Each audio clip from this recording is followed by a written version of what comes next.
After decades of planning, the time had finally come for the Martian invasion of Earth. A number of large projectiles were fired from a gun on the surface of Mars and crash-landed at strategic locations across the Earth. One such location was outside of Linda Rosa, California. Originally believing the object to have been a meteorite of unknown origin, a large number of scientists flocked to the impact site to study the mysterious object. However, it wasn't long before a group of these scientists were massacred by a mysterious alien weapon that was unleashed from within the crashed object, known as the heat ray. In response to this, the military opted to carry out their own containment procedures in an effort to prevent a breakout from what was now quickly becoming apparent to have been an alien invasion. The first of these containment operations to occur on U.S. soil occurred outside of Linda Rosa, California, where the first object to fall in U.S. territory had landed. The objective of American forces, most notably the U.S. Marine Corps, during this engagement was simply to contain the Martian invaders and hopefully wipe them out before they can gain a significant foothold on the Earth. On the opposite side, the Martians sought to break out from their initial beachhead they'd secured with the landing of their cylinders. The U.S. forces that surrounded the impact site were mostly members of the United States Marine Corps, who arrayed in several defensive perimeters, relying on things like heavy armor set up in the rear, as well as a number of command posts and light-mounted machine guns placed closer to the front. These positions formed a large arc surrounding the opening of the cylinder. Set up in the overnight hours, these defenses were in position by the early dawn hours when the Martian war machines began emerging from their cylinders, this being the first time U.S. military forces had actually observed Martian forces on the move. Still not believing the hostile intention of the Martians and seeking to disprove their hostile intent, a lone civilian advanced from the military line, approaching the advancing war machines. Meanwhile, the U.S. military forces, commanded from a command center set up in front of the batteries, began preparing to open fire. However, the guns remained silent until the lone civilian that had advanced towards the now advancing Martian war machines was sighted by the alien invaders and incinerated with a heat ray. This display of open hostility triggered a response from the U.S. military, with the order going out from the command center for all batteries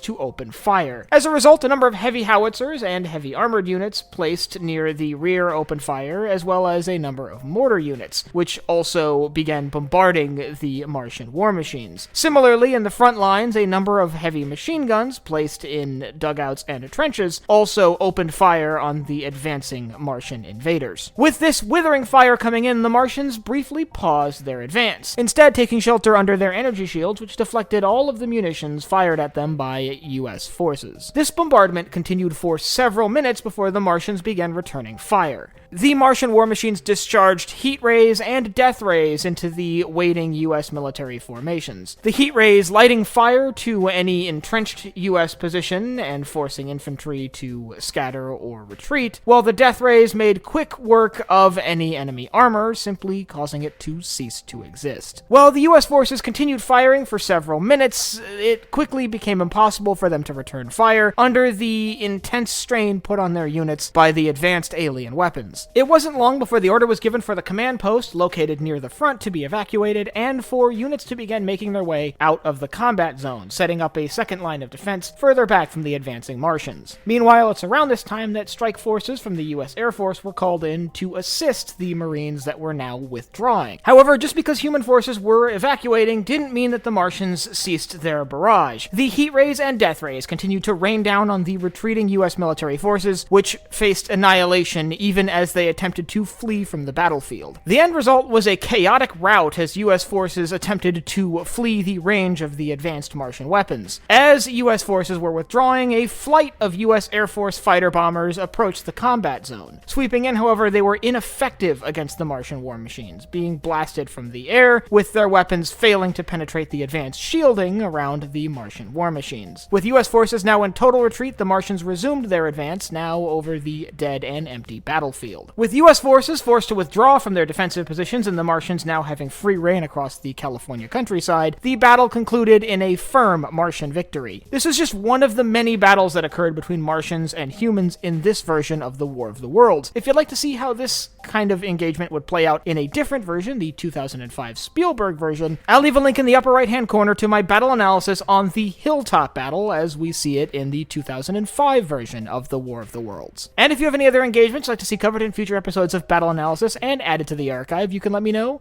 down below in the comments.